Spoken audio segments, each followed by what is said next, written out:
Now good evening everyone and welcome back to my channel. So today I bring one come from our sister from I don't know if I want to put I don't to say from our because me not plus and enjoy myself like my sister. No, it's only my sister because she's a total disgrace. Sorry to say. You get she dey do her own now. She be one girl be say you know be I don't like her because I know they feed her, she know they feed me. But the kind of lifestyle where she dey live till they do her popularity, I don't really understand them. Maybe she dey cool for her side. That's not my problem. That's not our fucking them problem. Sorry to say.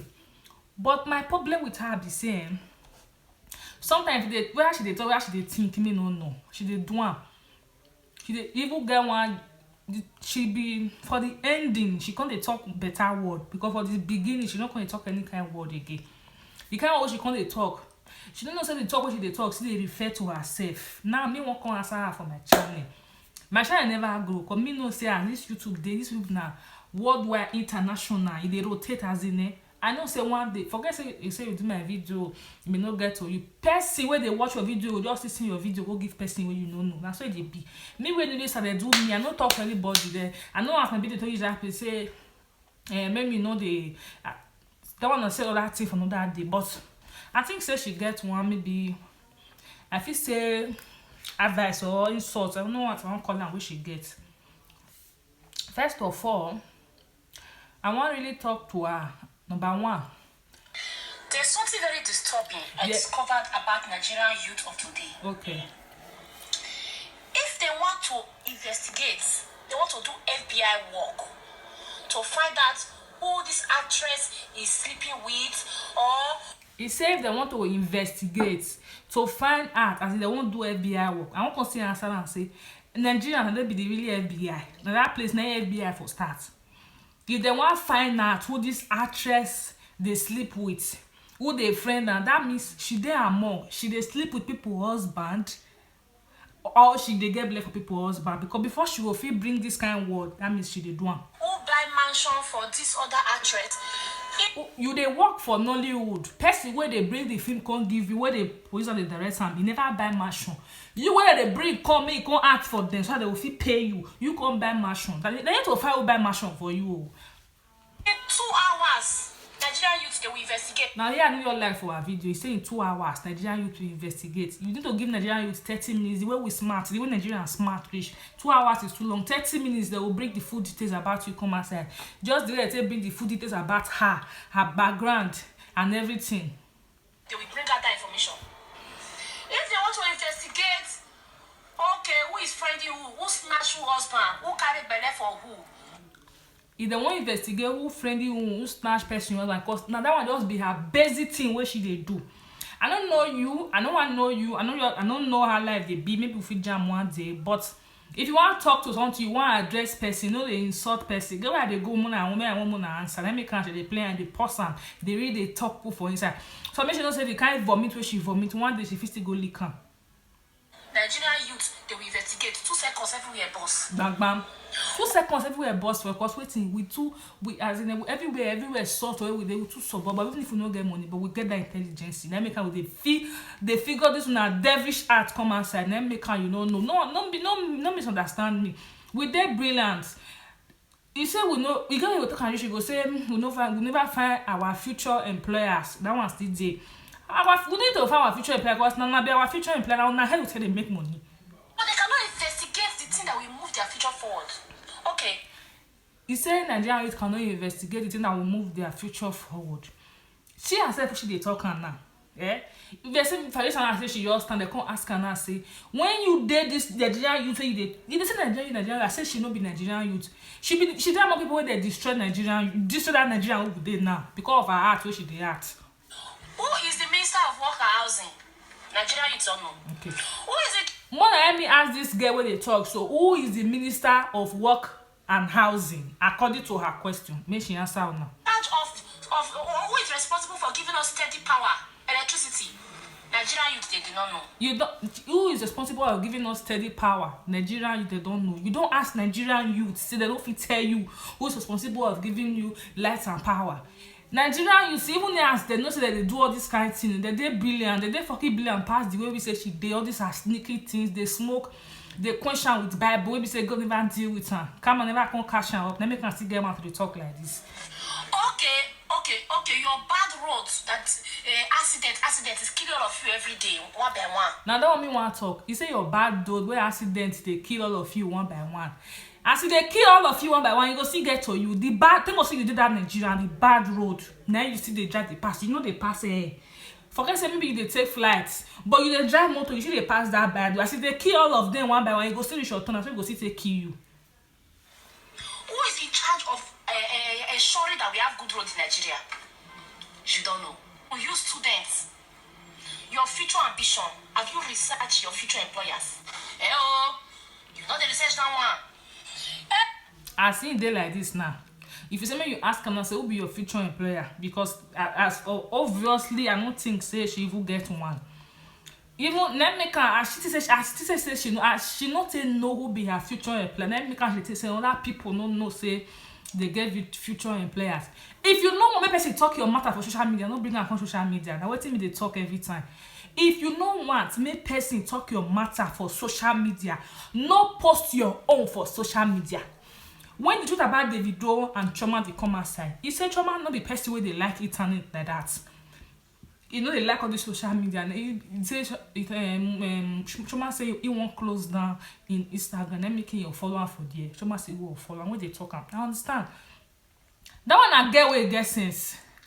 He say he no like social media. You don't want to carry live. If not be say Davido and all those friends where they post Chioma like that. Chioma na one person chef. Chioma no dey quick dey post like that. He say he won't come out. Before they come follow each other. That one a person where it gets sense. That one for the talk, I for the hear. Not be you where be say you they smoke, they question with Bible.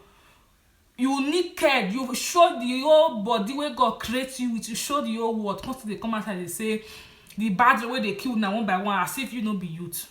Yeah. Hey, now so this footballer at the cost snatcher for this one hand. Now there they'll see you. Okay, this husband and wife they are for follow each other on Instagram. Now your mouth and the first year. You say husband and wife they will follow each other for Instagram. You now you never marry. They not go even see your boyfriend snatch because we don't know where you get boyfriend. Obviously now sugar daddy you say you get you don't count your master and sugar daddy you they carry. So people they investigate to know the person husband when you call it and make can prepare you because now the video matter you want to talk say Chioma or follow this one and make people they talk like that. If you go so say you thought say the bad road where they kill now they go. You not there among the now. You be Nigerian now. If the bad road don't kill the Nigerian youth, you go still this because you never marry obviously. You never even engage as you be fiancé to person now. So if the bad road they kill Nigerian youth, they go still this your tongue because you be Nigerian youth. How you tell they research all those things? They sleep for people account for Instagram. Say the day when You say how people today research all those things. You when you carry your own Instagram come outside, person they follow you. Then you can't post rubbish once me person no see am. People when they like your video, they share for you don't go see am. If you be some person every day your Instagram, they even see am self. Now when you take post and people when they share, on that person they follow you at all, they see am. You know now they follow you good. Now maybe that person where they follow you if you share, that person go just share. You go that place, you go search, you just see what's in the find. You go first post and come outside. So you will be saying you get your own page. If you don't post the thing come outside, person no go see am. Now what thing she's supposed to get to her dumb hair be that one. person just unfollow person, una they know. Imagine people not there. You see her now. Change your life will move forward. The people where they investigate, their life don't move forward. Find your own, go move forward. You say me Nigerian youth change. People will be say that they investigate, say their life they move forward. My dear, their life they move forward. The people when they say they investigate it, their life they move forward because they use them through that they investigate so they get money. They post them for social media platform, they post them for like YouTube, they post them for like video, they get viewers, they pay them for months. If people say YouTube don't they monetize. If you post your story for that distance, so they'll month away they go pay and that one will you know still know. They use you so they use now someone they post on their life, on their secrets for social media. They use until they get money. So if you not post, they're not gonna see you talk about. So if you not make person not come talk about you, go to all the actors, the actresses, the musicians. If you know make person talk about you, no post the thing come outside. Now what you they post, then we they see today they talk to the fellow people will be say yes. They don't really get time to focus on so they will still know what thing they happen. As the person that always be the musicians, wanna be the actors, Now be the actresses, I don't want help us, Nigerian better. We go use and take get job now. We go come office on our head. So now I'm supposed to know. May we change? We don't change. If we can't change, now what they eat now? You're supposed to know that one. Now, what they open our, now what they boom our YouTube channel, what they boom our Facebook, create our Facebook group now. You're supposed to know. Say Nigerian roadway is where they kill now, they go one by one. If they kill them, they go one by one. After you be Nigerian, you go see this your turn tomorrow. That one you will know. As it's they kill them so one by one, so you know me. Say you shouldn't even they put her what you should come up because it says you be. Maybe she said she be a good person. Oh God, very nice. But God knows say you wait. Actually, they talk so her own for inside nine bad pass. And they really talk about her because I know they talk me. Their matters no concern me because I know say they live fake life where for social media. I mean they don't say they live for this kind of fake life. But for you to come to use your mouth, they talk rubbish, they chop shit down and rubbish. We be the all Nigerians. All of us are Nigerians. Reach you be Nigerian. And that Nigerian how you dey. Even if you dey carry the plane and fly, be you dey fly. They go London anyway. You still come back because you pass that bad road. You pass the bad road. So if Nigerian you still pass that bad road, they die. They go one by one. If you still pass one day, you still die for that place. So unless you put them together and make the repair, and make them say, or unless when you dey pass, you tie them more.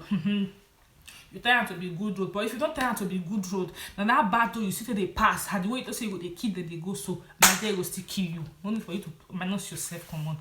If they talk rubbish, they do rubbish. You need see you maybe say you naked for MC Galaxy live video. They see your full body content. People screenshot and people save for their phones today. If they won't release another, they'll see this again as they want. They see and finish. You they smoke, they Bible they do your assist. You they quit time for Bible.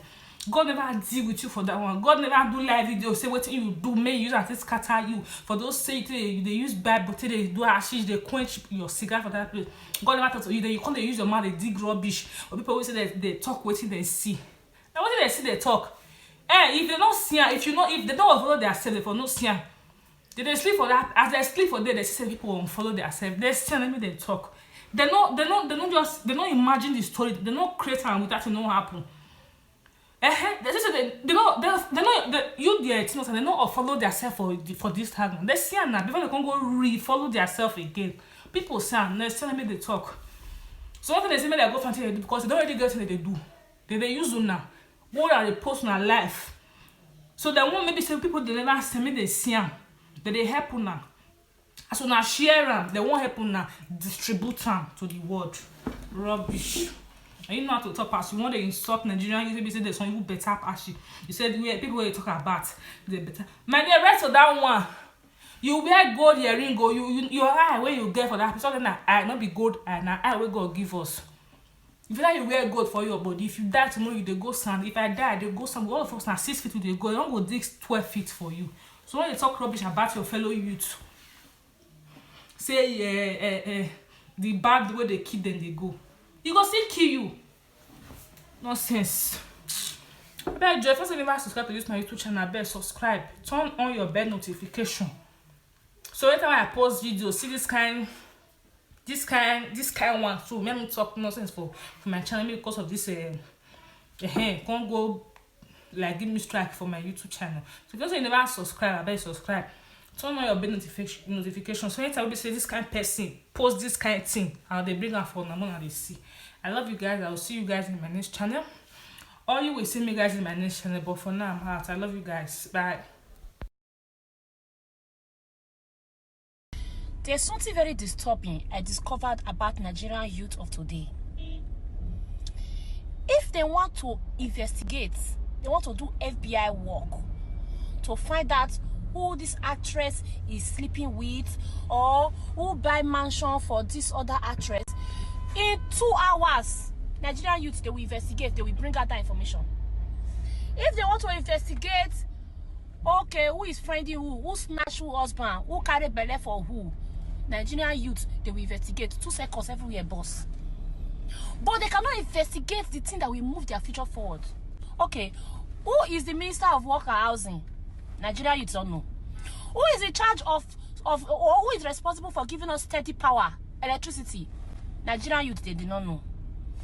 Okay, your bad roads, that accident is killing all of you every day, one by one.